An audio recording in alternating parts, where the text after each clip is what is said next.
নমস্কার বন্ধুরা, আপনাদের সবাইকে স্বাগত জানাই ফুলটুসি রান্নাঘরে। আশা করি আপনারা সবাই ভালো আছেন। এই বিয়েবাড়ির স্টাইলে শুক্তো পেতে হলে আমার ভিডিওটাকে অবশ্যই দেখতে হবে এবং আমার চ্যানেলটিকে সাবস্ক্রাইব করে আমার পাশে থাকবেন। তো চলুন, প্রথমে এখানে আমি দুটো উচ্ছে নিয়ে লম্বা লম্বা করে কেটে নেব। বীজগুলো অবশ্যই ছাড়িয়ে নিয়েছি। একটি বেগুন নিয়ে ঠিক একইভাবে লম্বা লম্বা করে কেটে নিচ্ছি। এখানে নিয়েছি রাঙা আলু এবং কাঁচা কলা। একটি কাঁচা কলাকে আমি লম্বা লম্বা করে কেটে নেব। সব সবজিগুলোই লম্বা করে কেটে নিয়েছি। কাঁচা কলাগুলো কাটা হয়ে গেলে এখানে হলুদ লবণ জলে ভিজিয়ে রাখছি, যাতে কাঁচা কলাগুলো কালো না হয়ে যায়। তারপরে এখানে পেঁপে নিয়েছি। পেঁপেটাকেও ঠিক একইভাবেই কেটে নেব, কারণ সবজিগুলো যদি একইভাবে সুন্দর করে কাটা থাকে দেখতেও সুন্দর লাগে এবং স্বাদটাও বেড়ে যায়। তো এখানে আমরা কড়াইটাকে বসিয়ে তেলটা গরম করে নিয়ে বিউলির ডালের বড়ি ভেজে নেব। শুক্তোতে অবশ্যই বড়ি তো লাগবেই। বড়িগুলোকে ভাজা হয়ে গেলে এইভাবে তুলে নেব।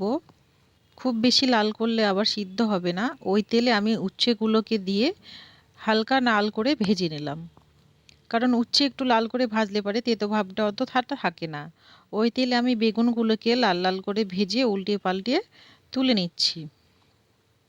তারপরে সামান্য পরিমাণ সেই কড়াইয়ে তেল দিয়ে তেজপাতা পাঁচফোড়ন দিয়ে আমি আলুগুলোকে দিয়ে হালকা নাড়াচাড়া করে নেব। আলুগুলো নাড়াচাড়া করে একটু ভাজা ভাজা হয়ে গেলে তার মধ্যে আমি রাঙা আলু, পেঁপে, শিম, সজনির ডাঁটা, 1 চামচ লবণ দিয়ে সেগুলোকে আমি হালকা করে নেড়ে নেব। লবণটা দেওয়ার কারণ হচ্ছে সবজিগুলোনে যাতে হালকা হালকা জল বেরিয়ে আসে এবং সবজিগুলো নরম হয়ে যায়।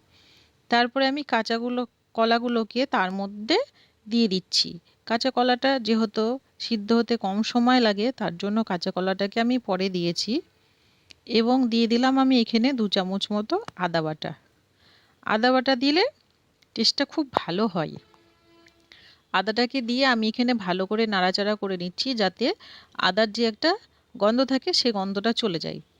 এইখানে আমি দিয়ে দিচ্ছি 1 বাটি মতন নারকেল কুড়া।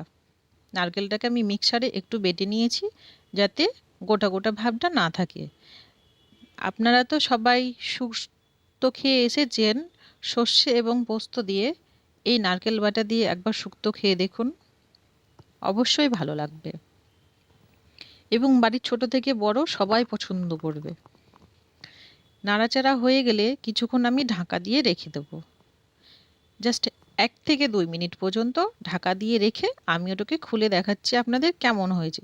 জলটা টেনে নেবে এবং এইভাবে ঝরঝরে হয়ে যাবে। তো চলুন, আমার ভিডিওটি যদি ভালো লাগে অবশ্যই আমার ভিডিওতে একটি লাইক করে দেবেন আর কমেন্ট করে আমার পাশে থাকবেন। এখানে আমি দিয়ে দিচ্ছি 1 কাপ মতন দুধ।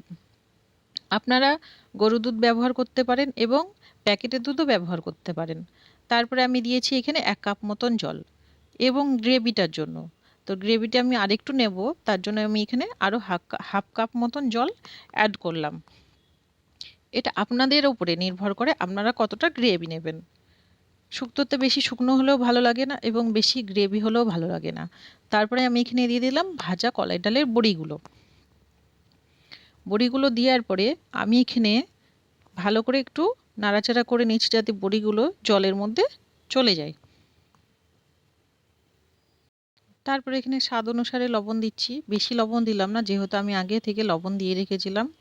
তারপরে পরিমাণ মতো চিনি দিয়ে দিলাম। চিনিটা ব্যালেন্স করার জন্য দিলাম। তারপরে দিয়ে দিচ্ছি এইখানে ভেজে রাখা উচ্ছে আর বেগুনগুলো। এগুলো যেহেতু আগে থেকেই ভেজে সিদ্ধ হয়ে আছে, তার জন্য এটাকে পরে দিলাম, না হলে গলে যাবে। শুক্তোটা সেরকম ভালো লাগবে না খেতে। এদিকে আমি শুকনো কড়াইয়ের মধ্যে দিয়ে দিচ্ছি পাঁচফোড়ন, রাঁধুনি আর মেথি। সেইগুলোকে দিয়ে আমি হালকা আঁচে ভেজে নেব, যাতে একটা সুন্দর সেন্ট বেরোয়। অনেকে কাঁচা রাঁধুনি বেটে দিয়ে থাকেন শুক্তোতে রাঁধুনির গন্ধ পাওয়ার জন্য। এইভাবে হালকা করে নেড়ে ভেজে দেবেন, দারুণ একটা সেন্ট বেরোবে। তো আমি এখানে ভাজার পরে মিক্সারে গুঁড়ো করে নিয়েছিলাম। তারপরে সবজির মধ্যে দিয়ে দিচ্ছি। সবজির মধ্যে দিয়ে আমি নাড়াচাড়া করে নেব। সত্যি বলছি, এইভাবে শুক্তো একবার হলেও বাড়িতে অবশ্যই ট্রাই করে দেখা দরকার আপনাদের যে কেমন হয়েছে খেতে। এখানে আমি ২ চামচ মতন ঘি দিয়ে দিলাম। তারপরে ঢাকা দিয়ে জাস্ট ১০ থেকে ১৫ মিনিট রাখবো। দেখুন শুক্তোটা কত সুন্দর হয়েছে দেখতে এবং খেতেও। আপনারা খেয়ে ট্রাই করে তারপরে আমাকে বলবেন যে কেমন হয়েছে। সবাইকে অসংখ্য ধন্যবাদ আমার ভিডিওটি দেখার জন্য।